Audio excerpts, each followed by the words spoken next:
एक बात जो बड़ा इम्पोर्टेंट कहा साहा साहब ने कि चाइना को कहीं ना कहीं ये डर है कि यूएस के साथ हम लोग जिस तरीके के ट्रेड डील कर रहे हैं, जिस तरीके की बातचीत हो रही है और यूएस ने जो संकेत दिए हैं, तो ऐसा ना कि चीन कहीं साइडलाइन ना होता दिखे, इसलिए ये सारे टैक्टिक्स अभी से चलने शुरू कर दिए हैं। तो मैं सहाय साहब की बात से पूरी तरह से सहमत हूँ।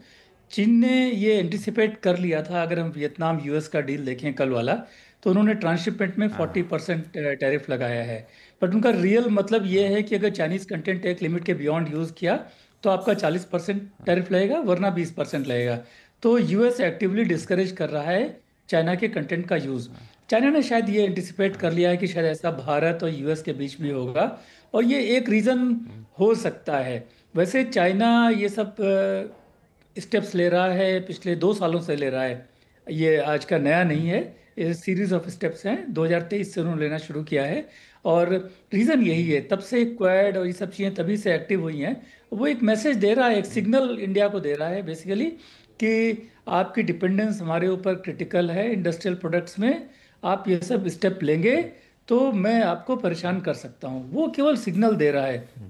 चाइना चाहे तो हमें परेशान वो, मतलब 500 से अधिक प्रोडक्ट हैं जो हमने आइडेंटिफाई किए हैं जहां इंडिया क्रिटिकली डिपेंडेंट है चाइना के ऊपर। अभी 500 तो से ज्यादा हमें दो प्रोडक्ट हैं। तीन, जी हाँ, और अधिक प्रोडक्ट हैं। तो अभी तो हमने चाइना के कुछ ही एग्जांपल्स देखे हैं। तो चाइना भी बिजनेसमैन है और वो नहीं चाहता है उसका एक्सपोर्ट गिरे, क्योंकि उसका भी नुकसान होता है सब रिस्ट्रिक्शन से। वो सिग्नल कर रहा है कि आप भाई सिग्नल ले लो। तो दो ही रास्ते हैं। अगर हमको चाइना से डिपेंडेंस कम करना है तो आप अपना डेवलप करिए इंडिया के अंदर, वरना जो है फिर आपको चाइना की बात सुननी पड़ेगी। हाँ। दूसरा रास्ता क्या है कि चाइना की बात सुननी पड़ेगी? दूसरा, मैं एक चीज आपसे और पूछ लूं। हाँ, बोलिए। नहीं नहीं, मैं तो यही कहूँगा कि काफ़ी लोगों को याद नहीं होगा कि अगर हम चाइना का डेटा देखें जो उन्होंने डब्ल्यूटीओ को सबमिट किया था 2003 से 5 के बीच में, तो इंडिया का एक्सपोर्ट चाइना को अधिक था और import from China was less. ये चाइना का डेटा आज भी अवेलेबल है डब्ल्यूटीओ की वेबसाइट में। आज हम कहाँ पहुँच गए हैं? $100 जो ट्रेड डेफिसिट हो गई है। तो वो चाइना एक्शन ले न ले, हमारे ऊपर वैसे ही है कि हम क्रिटिकल डिपेंडेंस कम करें चाइना के ऊपर थ्रू प्रॉपर एक्शन। हाँ, हालांकि मैं आरती टिक्कू सिंह और युक्तेश्वर कुमार जी के पास जाऊं, लेकिन एक सवाल और मैं अजय जी आपसे पूछूंगा। आपने कहा कि ये 2 साल से चाइना हमें ये ट्रेलर दिखा रहा है, एक तरीके से कहें तो, जी लेकिन ट्रम्प जी। साहब तो अभी आए हैं। ट्रम्प साहब अभी आए हैं, ट्रेलर 2 साल पहले से दिखा रहा है। तो यूएस के अलावा कोई और थ्रेट दिख रहा है चाइना को? नहीं, अभी तो यूएस का ही है। देखिए, क्वाड का तो ट्रम्प के पहले से शुरू हो गया था। ये जो क्वाड अच्छा। इनिशिएटिव है और सप्लाई चेन हाँ रेजिलियंस हाँ। इनिशिएटिव है, ये उसके पहले से चल रहा था। जब जो इंडो पैसिफिक इकोनॉमिक फ्रेमवर्क की बात हो रही थी, उसका तो बेसिक एग्जिस्टेंस इसीलिए था कि हम चाइना को बाईपास करके supply chain, India, ASEAN, Australia, Japan, Korea, ये सारे चाइना पे डिपेंडेंस कम करें, रादर एलिमिनेट करें अगर जहाँ तक पॉसिबल है। तो चाइना देख रहा है कि क्या हो रहा है। बट चाइना ये भी देख रहा है कि वो बहुत ही कमांडिंग पोजीशन में है, चाहे यूएस हो या इंडिया या जापान।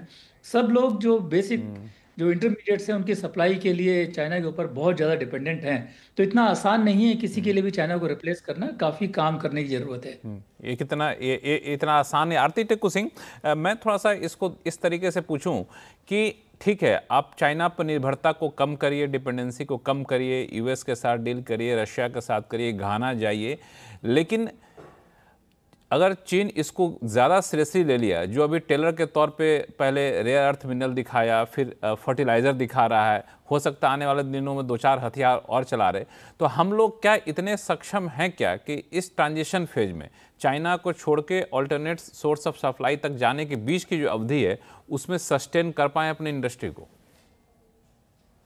लक्ष्मण जी, ये सवाल आपने बहुत क्रिटिकल पूछा है, और ये सवाल भारत के स्ट्रैटेजिस्ट और जो नेशनल सिक्योरिटी और ओवरऑल जो हमारे एडवाइजर्स है सरकार के, ये सवाल उनको आज से 11 साल पहले या 20 साल पहले, या इनफैक्ट अगर वाजपेयी के बाद जितने भी प्रधानमंत्री आए हैं और जितने भी स्ट्रैटेजिस्ट रहे हैं एस्टैब्लिशमेंट में, ये सवाल उनको तब से करना चाहिए था। क्योंकि मुझे लग रहा है कि बेशक हम ग्लोबल साउथ की बात कर रहे हो और 11 साल के बाद मतलब घाना अब फाइनली प्राइम मिनिस्टर गए हैं।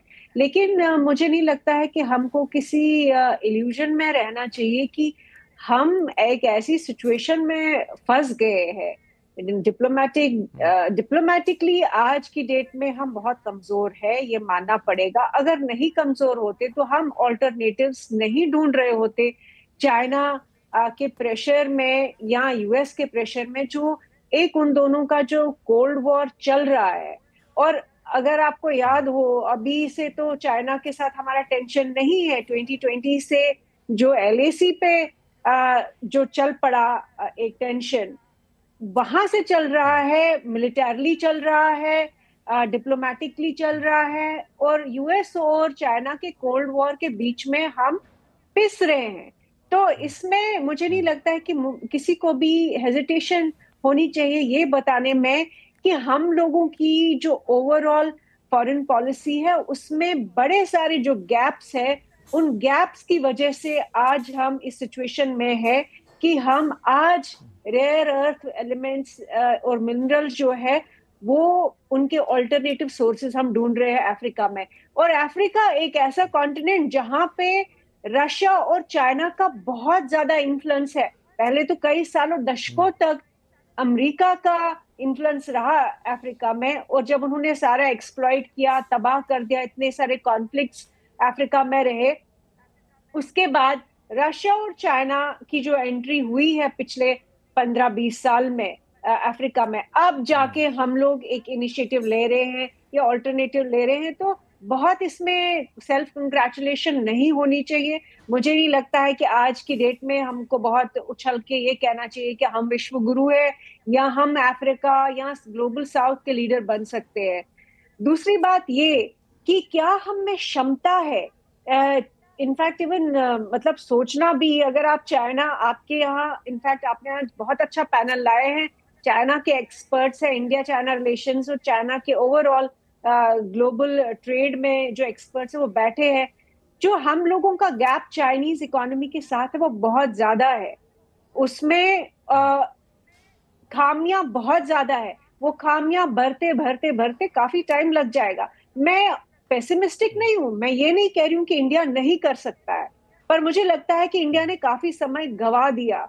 जो हम इनफैक्ट आज की डेट में कि अगर मुझे बहुत साफ तरीके से कहना हो तो मैं यही, मुझे दिख रहा है कि हम यूएस और चाइना के बीच में एक्चुअली यूएस के साथ मोर अलाइंड है। आपके एक पैनलिस्ट ने बहुत अच्छे से समझाया कि जितना ज्यादा इन्फ्लुएंस यूएस की का रहेगा इंडियन फॉरेन पॉलिसी पे या इंडियन ट्रेड पॉलिसी पे, उतना ही ज्यादा चाइना हम लोगों के साथ उतना ही ज्यादा हॉस्टाइल होगा, और उतना ही ज्यादा हम लोग जो ट्रेड है या मिलिटरली है या ओवरऑल पूरे एशिया में अगर आप देखें जिस तरह चाइना का इन्फ्लुएंस रहा है, नेपाल जो हमारा सबसे करीबी देश हुआ करता था कभी, और जिस शायद एक ही हिंदू नेशन है पूरी दुनिया में, तो उनके साथ भी जो नेपाल एक डिजास्टर हुआ वो आज की बात नहीं है, वो पहले से भी हमने देखा लगातार। आपने एक बात पढ़ा, एक बात आरती आपने बहुत इंपॉर्टेंट कही कि जब तक